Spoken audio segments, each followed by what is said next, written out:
Hello बच्चा party, क्या हाल चाल। एकदम फर्स्ट क्लास। चलिए आज बात करते हैं पीटी के नए चैनल पर। यहाँ पर एक डिजिटल बोर्ड हमने ले लिया है और आज की जो क्लास है वो पूरी डिजिटली होने वाली है। स्मार्ट बोर्ड के ऊपर हम इलेक्ट्रोस्टैटिक के बारे में बात करेंगे। क्लास 12 का जो चैप्टर है, ये पहला चैप्टर मैं आपको पढ़ाऊँगा इलेक्ट्रोस्टैटिक। किसके ऊपर? स्मार्ट बोर्ड के ऊपर। चलिए भाई बात करते हैं आज हमारे टॉपिक के ऊपर। एनसीईआरटी के अकॉर्डिंग इलेक्ट्रोस्टैटिक 1, यहाँ पर मैं आपको बेसिक से लेकर एडवांस तक का यहाँ पर स्टडी आपको करवाऊंगा, ठीक है ना। तो आइए स्टार्ट करते हैं हमारे चैप्टर के ऊपर। टॉपिक का नाम है इलेक्ट्रोस्टैटिक। सबसे पहले हम बात करते हैं इलेक्ट्रोस्टैटिक का मतलब क्या होता है। What do you mean by the electrostatics. चलिए ये जो वर्ड है ये दो को मिलाकर बना है। एक चीज़ हमारे पास क्या है यहाँ पर, इलेक्ट्रो, एक वर्ड क्या आ रहा है इलेक्ट्रो, और सेकंड क्या आ रहा है स्टैटिक्स। तो इलेक्ट्रो का बेसिक अगर मैं बात करूँ तो इलेक्ट्रो का मतलब होता है चार्ज। किसकी बात करने वाले हम? चार्ज की बात करने। भाई चार्ज हमारे लिए ज़रूरी होता है। जैसे हम भी अगर अच्छे एनर्जेटिक होते हैं तो हमारे अंदर भी चार्ज, एक पॉजिटिव एनर्जी होती है ना। मतलब चार्ज, अगर हम चार्ज हैं तो बहुत अच्छे से काम कर पाएंगे। तो वैसे ही किसी भी कंडक्टर के अंदर या इंसुलेटर के अंदर हम बात करने वाले किसकी? चार्ज की। दूसरी बात आता है स्टैटिक। स्टैटिक का मतलब क्या होगा? रेस्ट कंडीशन में। किस कंडीशन में? रेस्ट कंडीशन में। मतलब चार्ज कैसा है? रेस्ट में, मूवेबल नहीं है।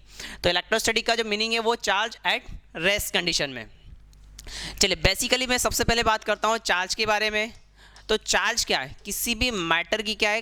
प्रॉपर्टी है जो हमें ये एक्सपीरियंस या फिर प्रोड्यूस करके बताती है दो टाइप की फील्ड के बारे में। एक होता है इलेक्ट्रिक फील्ड, एक होता है मैग्नेटिक फील्ड, ठीक है ना। तो पहले लिख लेते हैं इसके बारे में। It is property of matter which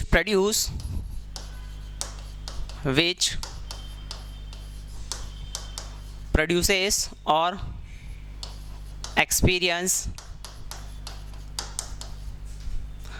electric and magnetic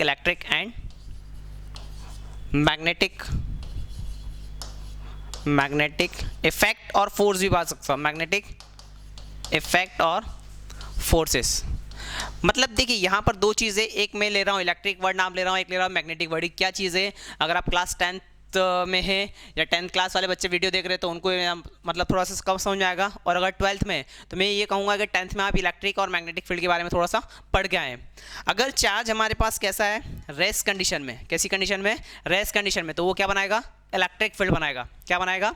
electric field. और चार्ज को हमने दौड़ा दिया, क्या कर दिया? किसी स्पीड से फेंक दिया या फिर उसको क्या कर दिया? कुछ स्पीड दे दी। तो उस कंडीशन में वो क्या बनाता है हमारे पास? Magnetic field. क्या बनाता है? Magnetic field. हम आगे स्टडी करने वाले हैं मूविंग चार्जेस की वजह से मैग्नेटिक फील्ड। तो यहाँ पर बेसिकली चार्ज क्या है? एक प्रॉपर्टी है हमारे पास मैटर की जो या तो एक्सपीरियंस या फिर खुद प्रोड्यूस भी करती है इलेक्ट्रिक फील्ड या फिर मैग्नेटिक फील्ड के बारे में, ठीक है ना। तो इसे आप नोट कर लीजिए। चलिए भाई आगे बात करते हैं। इसके बाद हम एक चीज़ आता है स्टैटिक इलेक्ट्रिसिटी। अगर हम चार्ज की स्टडी किस में कर रहे हैं? रेस्ट कंडीशन में कर रहे हैं, तो उसे हम बोलते हैं क्या? Static electricity. तो देखिए अगली डेफिनेशन लिखिएगा। स्टैटिक इलेक्ट्रिसिटी मतलब the study of charge, the study of charge at rest known as static electricity।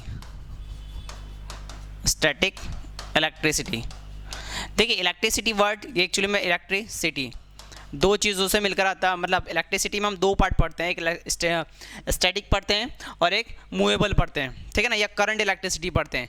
तो स्टैटिक इलेक्ट्रिसिटी का बेसिक मतलब क्या होता है? जहां हम रेस्ट कंडीशन में बात कर रहे हैं किसकी? चार्ज की। तो वो कहलाता है हमारे पास क्या? Static electricity. और एक आती है हमारे पास कौन सी electricity? Current electricity. Current electricity जो है नेक्स्ट चैप्टर में हम इसकी स्टडी करेंगे। तो यहाँ पर जो चार्ज कैसा रहेगा? वो मोशन में रहेगा। मतलब हम उसको क्या देंगे? कुछ रफ्तार दे देंगे। तो उस कंडीशन में अगर चार्ज मूवेबल है तो उस कंडीशन में जो बात होती है वो क्या होती है हमारे पास? करंट इलेक्ट्रिसिटी की, ठीक है ना। तो यहां लिख सकता हूं the study of charge, the study of charge at movable, the study of charge at movable condition. मतलब यहाँ पर जो चार्ज है वो रेस्ट में नहीं रहेगा, किस में रहेगा, रफ्तार में रहेगा या कुछ स्पीड से मोशन करेगा। तो इस जो इलेक्ट्रिसिटी है वो दो टाइप की होती है, one is the static electricity और second is the current electricity. तो यहाँ पर हम जो अभी स्टडी करने वाले हैं वो स्टैटिक इलेक्ट्रिसिटी की बात करेंगे। पूरा जो इलेक्ट्रोस्टैटिक पार्ट में वन पढ़ाऊँगा, इसके अंदर इलेक्ट्रिक चार्ज के बारे में पढ़ूंगा, लेकिन यहाँ स्टैटिक इलेक्ट्रिसिटी की हम यहाँ पर बात करेंगे। ठीक है, चलिए आइए आगे देखते हैं हम। अब चार्ज के बारे में हम पता लग गया, तो भाई इसको हम रिप्रेजेंट किससे करते हैं। भाई कोई भी मैटर या कोई भी प्रॉपर्टी हमें पता लगी या कोई भी टर्म्स पता लगी तो उसका एक रिप्रेजेंटेशन होता है। तो चार्ज को बेसिकली हम रिप्रेजेंट करते हैं किसके द्वारा, क्यू के द्वारा। किसके द्वारा, क्यू के द्वारा।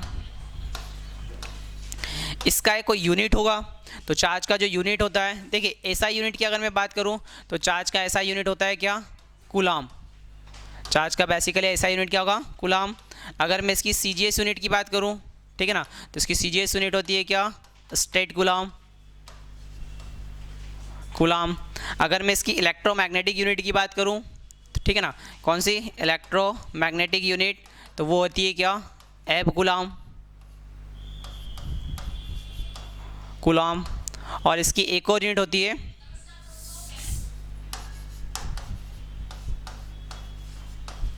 एब कूलाम, ठीक है ना, और एक होती है फेराडे। कौन सी यूनिट होती है, फेराडे। तो बेसिकली 4 यूनिट्स होती है, इनका आपस में रिलेशन भी मैं बता देता हूँ।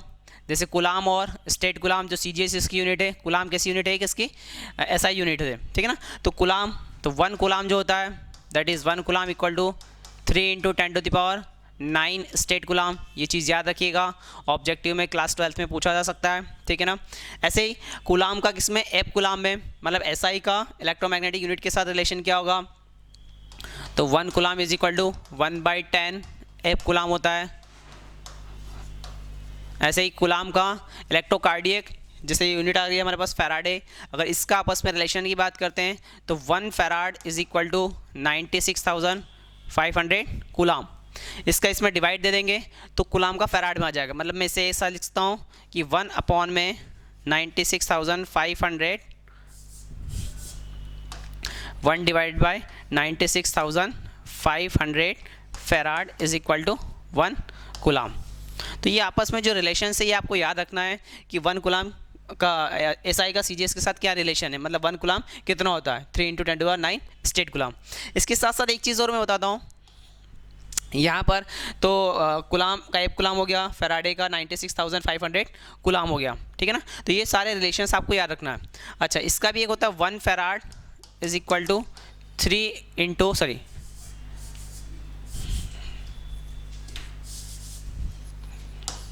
1 farad is equal to 9 × 10⁻11 statfarad. ये कई बार आपसे पूछा जा सकता है, ठीक है ना। तो 1 फैराड कितना होता है, 9 × 10⁻11 स्टेट फैराड। तो ये बेसिक जो टर्मिनोलॉजी ये आपको याद रखना है। तो ये बेसिकली बात हो गई किसके बारे में, चार्ज के बारे में और चार्ज की यूनिट्स के बारे में, ठीक है। चलिए आगे बढ़ते हैं हम।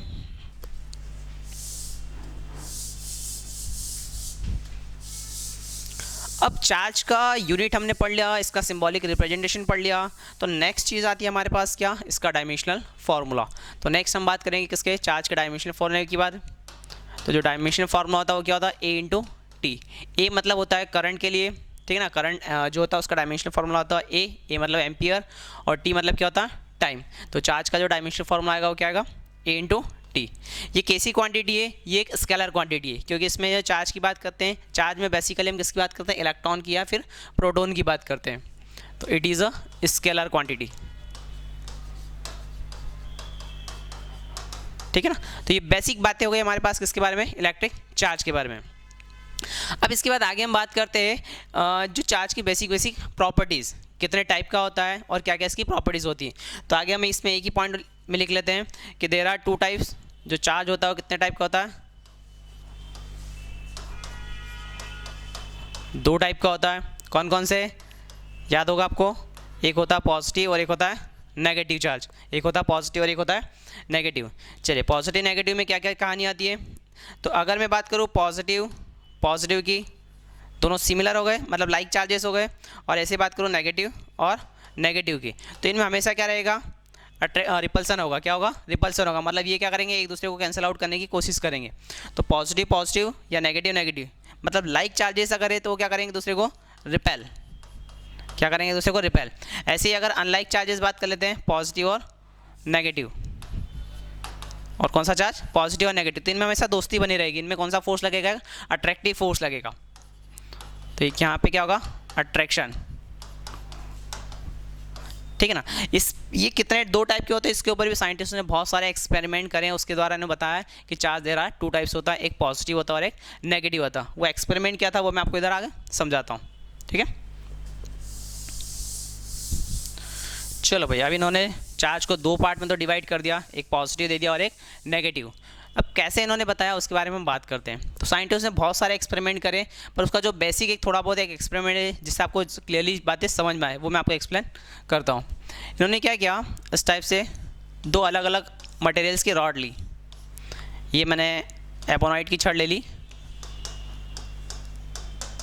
एबोनाइट रॉड बोल सकता हूँ मैं इसको, और एक मैंने क्या ले लिया, ग्लास रॉड। दोनों का मटेरियल सेम है, ऊपर की दोनों एबोनाइट की रॉड है और नीचे की क्या, दोनों ग्लास रॉड है, ठीक है। तो अगर इसको मैंने एक कपड़ा लिया, ठीक है ना, एक रेशमी कपड़ा लिया, ठीक है ना, उस क्लॉथ के साथ क्या करा, इसको रब किया, क्या करा, रब करा। मतलब एक्चुअली मैं इसमें क्या कर रहा हूँ, फ्रिक्शन क्रिएट कर रहा हूँ, फ्रिक्शन की वजह से क्या कर रहा हूँ, कुछ चार्ज को इंड्यूस करवा रहा हूँ। एक आगे आएगा मेथड ऑफ चार्जिंग, जिसमें एक प्रॉपर्टी हम पढ़ेंगे फ्रिक्शन के बारे में। तो यहाँ पर क्या कर रहा हूँ, इस एबोनाइट की रॉड को इस कपड़े के साथ क्या कर रहा हूँ, इस क्लॉथ के साथ में क्या कर रहा हूँ, रब कर रहा हूँ, इस टाइप से रब कर रहा हूँ। तो उस कंडीशन में यहाँ पर भी कुछ अमाउंट ऑफ चार्ज क्रिएट होता है, दोनों मटेरियल सेम है, तो दोनों के ऊपर जो चार्ज आता है वो सेम प्रॉपर्टी का आता है। अभी यहाँ पर याद रखिएगा कि यहाँ पर एक तरह से नेगेटिव, इस वाली रॉड पे भी क्या आ गया, नेगेटिव चार्ज आ गया, और इस कपड़े के ऊपर क्या आ गया, क्लॉथ के ऊपर पॉजिटिव चार्ज आ गया। क्लियर। सेम चीज़ प्रैक्टिकल इन्होंने यहाँ पर एक वुलन क्लॉथ लिया, वही, और यहाँ पर भी क्या करा, इन्होंने इसको रब किया। तो रब करने पर यहाँ पर क्रिएट हुआ कौन सा चार्ज, पॉजिटिव चार्ज, और यहाँ पर क्या आया, नेगेटिव चार्ज। देखिए हुआ क्या कि अगर इन सेम मटेरियल की रॉड को इन्होंने आपस में रब किया है तो यहाँ पर सेम प्रॉपर्टी का चार्ज आया। अब वहाँ पर उस टाइम में समझ में नहीं आया कि भैया पॉजिटिव आ रहा है नेगेटिव आया, ये मैंने आपको एक्सप्लेन करने के लिए बता दिया कि यहाँ पर एक नेगेटिव चार्ज है और यहाँ पर क्या, पॉजिटिव।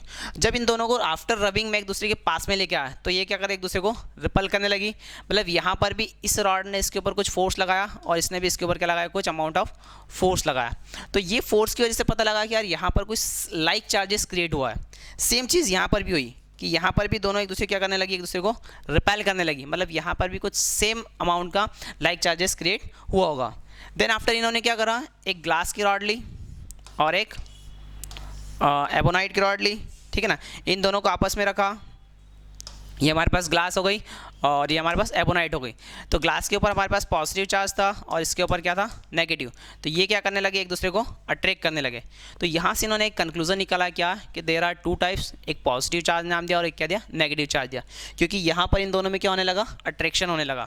ऐसा एक्सपेरिमेंट आप बलून वाला भी कर सकते हैं। घर में बलून लीजिए, दोनों बलून को आपस में रब कीजिए, तो कई बार बलून क्या होगा, आपस में एक दूसरे से दूर होंगे। मतलब वहाँ पर सेम बिहेवियर का चार्ज क्रिएट होता है, जिसकी वजह से क्या लगता है, एक दूसरे में रिपल्शन का फोर्स लगता है, ठीक है।